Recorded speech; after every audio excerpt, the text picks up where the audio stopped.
大家好，我們屬於香港，依家係香港時間1:55，咁就係 New York 同埋多倫多 Toronto 時間都係1:50晏晝，但係香港好多人都瞓緊覺。英國依家咧就晚7個鐘啦，即係晚間。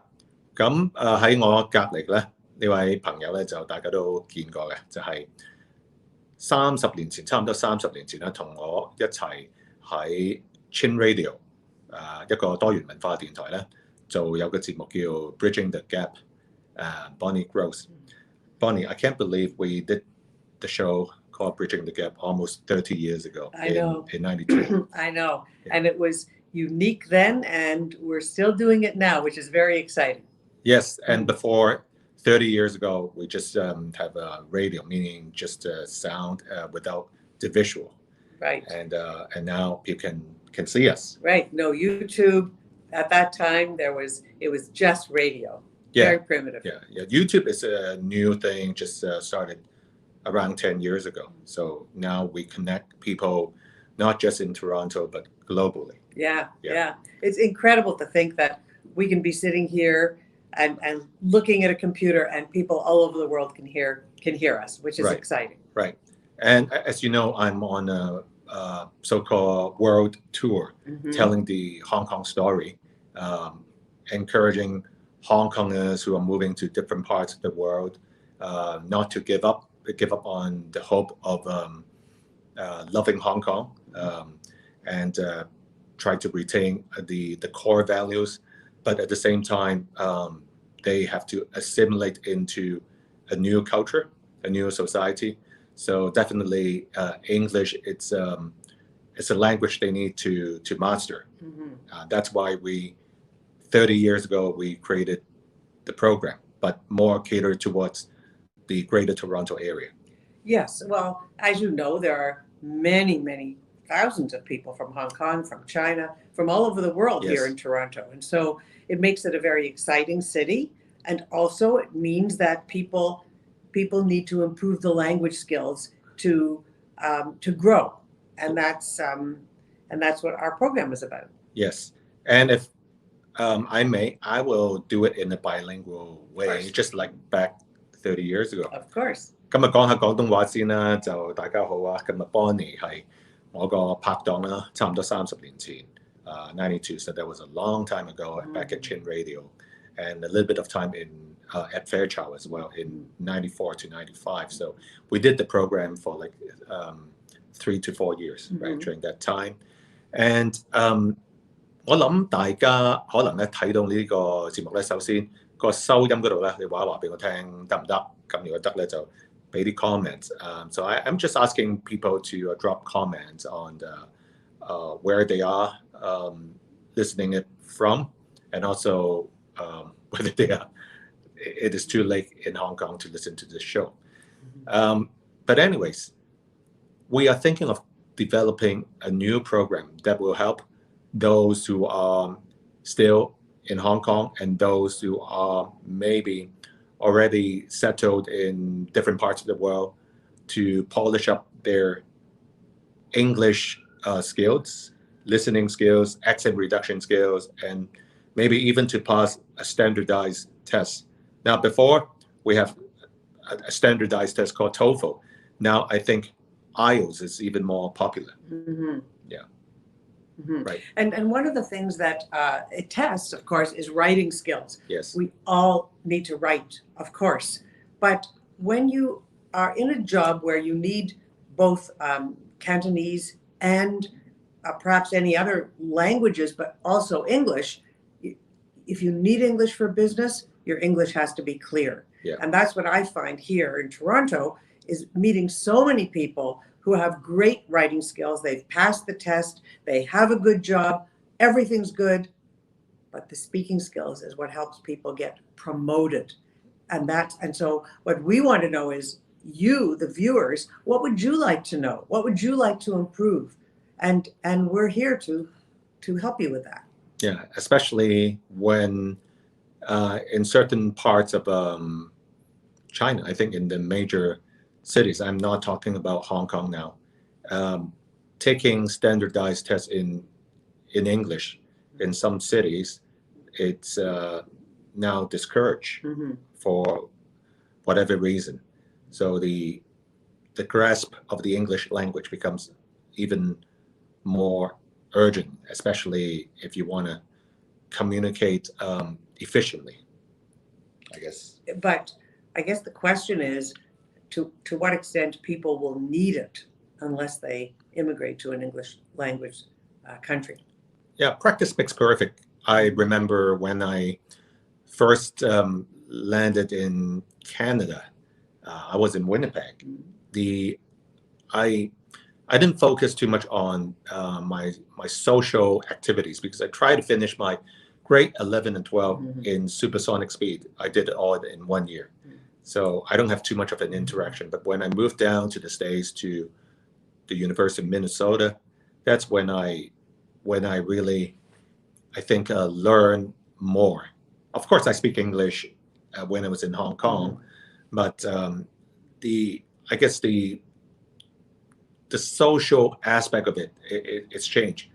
Back in Hong Kong, it's more like grammar, writing skills, as you alluded to earlier. Most people, they do write okay, but the speaking wise, it's a little bit of a different animal. Yeah, I mean, in order to have social communication, you have to speak.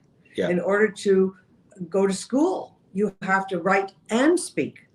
In order to make friends and to be promoted in a job, you have to speak. You have to be a good public speaker and good speaker at meetings. And now you have to be really good on Zoom or any other platform. Yes. And so speaking, public speaking, clear speaking becomes very important no matter what field you're in. Yeah. I guess this 10-minute short episode, we want to ask the audience, which is global now, whether you're in the UK, US, Canada, even Australia or New Zealand or Germany or Taiwan, of course, Hong Kong, which is the main area. And from statistics wise, close to 60% of the people who listen to the radio program, they are still in Hong Kong. That means almost 40% are overseas now, which is a big number.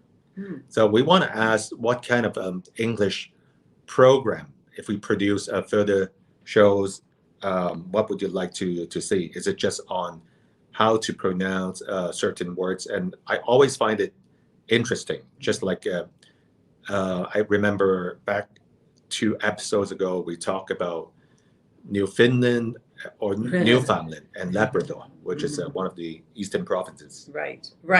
Well, we'd like to know what you'd like to know. Yeah. Are you interested in becoming a better public speaker?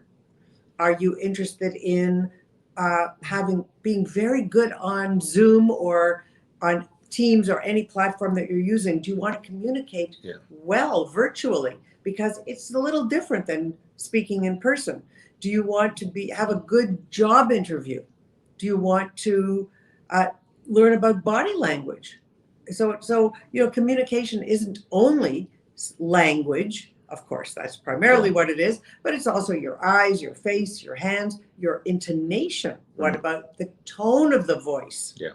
That makes a big difference. If whatever language is your first language, if you change from Cantonese or Mandarin or Punjabi, anything into English, people tend to bring the tone of their first language into English, and that doesn't work. So learning how to have a really good tone in English will draw people to your conversation and will help you feel more part of a conversational group. Yeah, or how to deliver a power talk, just like in a TED Talk. Yes. Do it in 12 to 15 minutes and deliver a powerful message. Absolutely. We could do a whole show or series of shows just on that. So we want to know from you, would you like to know how to do that? Let us know.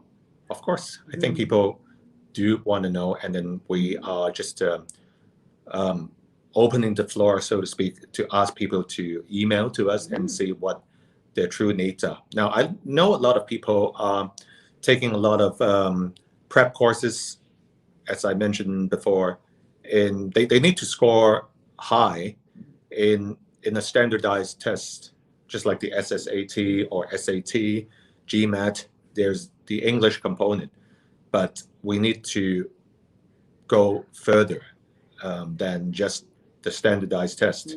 So interview skills to land the job, that's important. Really important. Yeah. And then very often people can land a job and they don't need speaking. They just need a computer skills. Right. But to be promoted, you need really good speaking skills. Always. Yeah. So communication is key, Mhm. right? If you want to go into senior management or Absolutely. Yeah. I hear that every day. so I guess this is what we want to ask for this special so-called approaching the 30th anniversary of Bridging the Gap. So it's not just accent reduction anymore. Oh, no. And accent reduction is important, but all the other communication skills are equally important. So we want to hear from you. So we, you know me from the trading, hedge fund space, the investment space, and also from the social commentary, political commentary space. People know me this way. People, let me introduce my partner in crime again, back way back. Yes. Bonnie is a specialist in language, in the English language. She's trained as a speech pathologist, and we produce shows back in the early 90s over a 4-year period, both at Chin and then later Yes. on for a little bit of time at Fairchild. So we had a very good, fun time before Yes. doing these shows. And now we're having a fun time again. Yes. So I will add your email and Great. your web address so people can just go make comments and ask questions to you directly, That would be great. or people can email me and tell me what you want to hear. That'd be great. I look forward to hearing from everyone. So email me anytime and I'll get back to you. Have a nice day. Bye-bye. Bye-bye.